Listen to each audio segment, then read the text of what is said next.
Y-intercept, I am touching the y-axis, and that's going to be 0, 3. If you wanted to say y equals 3, that would also be fine, but it is a point.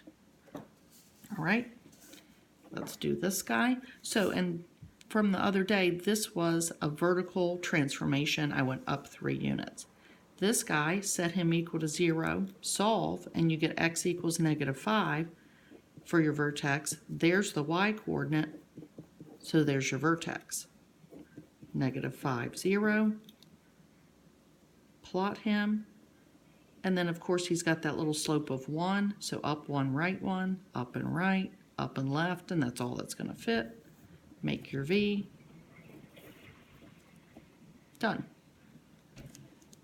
Domain, always negative to positive infinity. The range, lowest y value. Zeros, well, I am touching the x-axis and I'm touching it at -5. So I can say x equals -5, or I could say -5, 0 to list it as a point. The y-intercept, I can keep going with my up and right, and it looks like I'm touching the y-axis at 4, but if you wanted to verify your graph, because I got a little sloppy right there, so it's really not 4, it's really 5. At the y-intercept, x is 0. So if you just put a 0 in for your x and do a little bit of math, you're going to get 5. So y-intercept is 5. Represent them as a point, 0, 5. And then this guy is going to say, for his vertex, x equals 6, and the 0 is understood. So here's our vertex, 6, 0.